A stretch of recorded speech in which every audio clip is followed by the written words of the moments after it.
नमस्कार दर्शकों, मैं हूं भगवती प्रसाद पुरोहित एडवोकेट और आप देख रहे हैं यूट्यूब का कानूनी ज्ञान चैनल। दर्शकों, आपने अभी तक हमारे चैनल को सब्सक्राइब नहीं किया तो चैनल को सब्सक्राइब कर दीजिए, बेल आइकन को प्रेस कर दीजिए और इस वीडियो को फटाफट लाइक कर दीजिए, क्योंकि इस चैनल के माध्यम से आपको मिलती है सरल और आसान भाषा में कानून की नई नई जानकारी। तो आइए आज का वीडियो शुरू कर लेते हैं।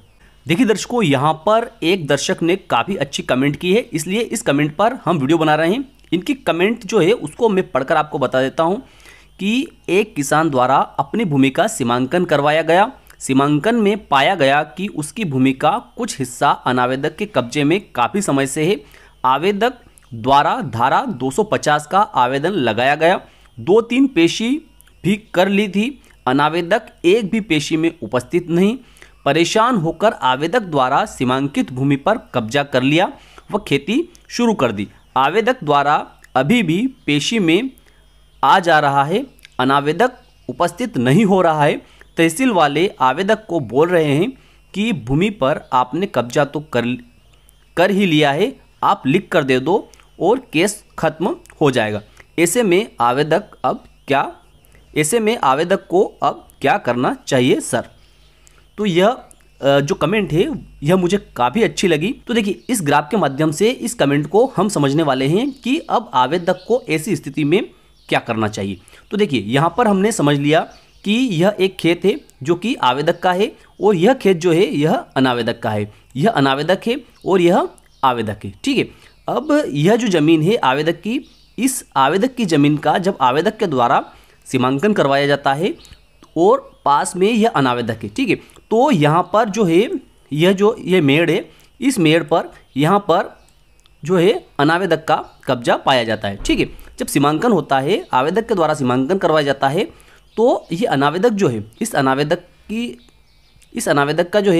आवेदक की इस भूमि पर भी कब्जा पाया जाता है। अब ऐसी स्थिति में ये आवेदक जो है यह क्या करता है कि मध्य प्रदेश भू राज्य संहिता की धारा 250 के तहत आवेदन पत्र तहसीलदार महोदय के समक्ष प्रस्तुत करता है, ठीक है। अब तहसीलदार महोदय के समक्ष प्रस्तुत करता है तो यहाँ से अनावेदक को सूचना पत्र जारी किया जाता है। अब अनावेदक को यहाँ से सूचना पत्र जारी कर दिया गया और यदि अनावेदक उपस्थित नहीं होता है, ठीक है, यदि अनावेदक यहाँ न्यायालय के समक्ष, तहसीलदार न्यायालय के समक्ष उपस्थित नहीं होता है, तो ऐसी स्थिति में तहसीलदार न्यायालय जो है वह अनावेदक के विरुद्ध एक पक्षी कार्रवाई कर सकती है, ठीक है। अनावेदक के विरुद्ध जब एक पक्षी कार्रवाई हो जाती है तो वहाँ पर आवेदक को ही सुना जाएगा और आदेश पारित कर दिया जाएगा। लेकिन दर्शकों, यहाँ पर जो स्थिति है वह कुछ अलग निर्मित हो चुकी है, क्योंकि यहाँ पर जो आवेदक जो है इसने धारा 250 का केस तहसीलदार महोदय के समक्ष तो प्रस्तुत कर दिया और उस समय जब आवेदन प्रस्तुत किया था उस समय इस ज़मीन पर यहाँ पर इस व्यक्ति का कब्जा था। किसका? अनावेदक का कब्जा था। लेकिन आवेदन प्रस्तुत करने के बाद में इस ज़मीन पर भी इस आवेदक ने ही कब्जा कर लिया, अर्थात इसका जहाँ तक खेत था यहाँ तक, इस ज़मीन तक इस आवेदक ने अपनी ये पूरी जो ज़मीन है, इस पूरी ज़मीन पर खुद की ज़मीन जो है यहाँ पर, इस ज़मीन पर इसने कब्जा कर लिया। अब तहसील में प्रकरण पेंडिंग है। अब ऐसी स्थिति में आवेदक को क्या करना चाहिए, ठीक है। अब तहसील वाले इस आवेदक को कह रहे हैं कि आप लिख कर दे दो कि इस ज़मीन पर जो है आपने खुद ने कब्जा कर लिया है, इसलिए आप 250 का प्रकरण चलाना नहीं चाहते, ठीक है। तो देखिए, ऐसी स्थिति में क्या होगा कि यह तो आवेदक कह रहा है कि इस ज़मीन पर जो है कब्जा आवेदक का हो चुका है, लेकिन यहाँ पर अनावेदक ने नहीं कहा है या किसी अन्य व्यक्ति ने तो नहीं कहा है कि इस ज़मीन पर जो है आवेदक का कब्जा हो चुका है। तो ऐसी स्थिति में ऐसा न हो कि भविष्य में इस आवेदक को किसी प्रकार की परेशानी आ जाए। तो इसके लिए आवेदक को क्या करना चाहिए कि या तो तहसीलदार महोदय है ना, या तो तहसीलदार महोदय जो है यह इस खेत के संबंध में रिपोर्ट पटवारी महोदय से मंगवाए कि वास्तव में इस ज़मीन पर आज की तारीख में कब्जा किसका है, ठीक है।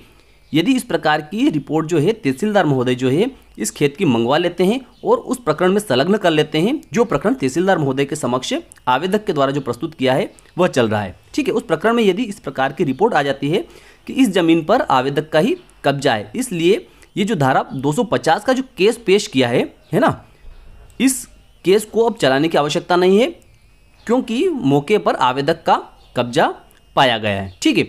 अब या तो ये हो सकता है, और यदि तहसीलदार महोदय जो है वे ऐसा नहीं करते हैं, मौके की रिपोर्ट नहीं मंगवाते हैं, तो ऐसी स्थिति में आवेदक को क्या करना चाहिए कि पुनः सीमांकन के लिए आवेदन पत्र तहसीलदार महोदय के समक्ष उसी ज़मीन का, ठीक है ना, तो ऐसी स्थिति में आवेदक को क्या करना चाहिए कि फिर से सीमांकन किए जाने के लिए तहसीलदार महोदय के समक्ष आवेदन पत्र प्रस्तुत कर देना चाहिए इसी जमीन का, ठीक है ना।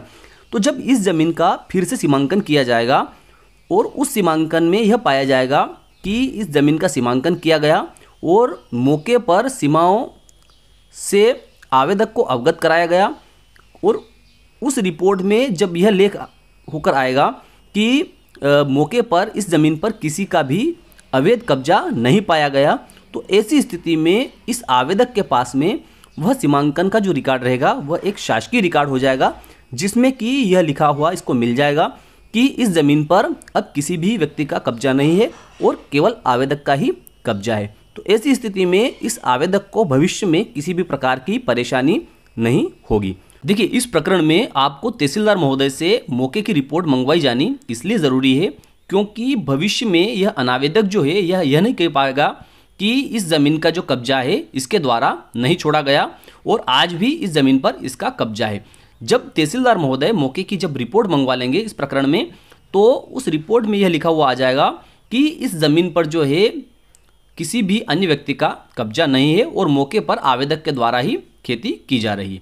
या फिर जब आपके द्वारा सीमांकन करवाया जाएगा और उस सीमांकन की रिपोर्ट में यह लिखा हुआ आ जाएगा कि इस आवेदक के द्वारा इस ज़मीन का सीमांकन करवाया गया और सीमाओं का ज्ञान आवेदक को करवाया गया, मौके पर किसी भी व्यक्ति का अवैध कब्जा नहीं पाया गया, तो ऐसी स्थिति में आपके पास में एक सरकारी डॉक्यूमेंट यह हो जाएगा जिसमें कि इस ज़मीन पर उस तारीख को, जिस तारीख को सीमांकन किया गया उस तारीख को आपका कब्जा पाया गया है।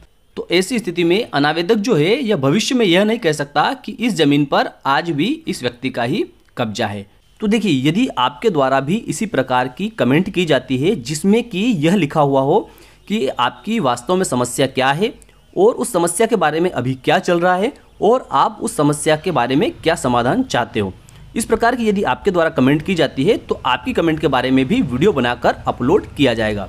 तो मैं विश्वास रखता हूं कि आज की दी गई जानकारी आपको अच्छी लगी होगी। अच्छी लगी हो तो इस वीडियो को लाइक कर दीजिए, अधिक से अधिक लोगों तक इसको शेयर कर दीजिए।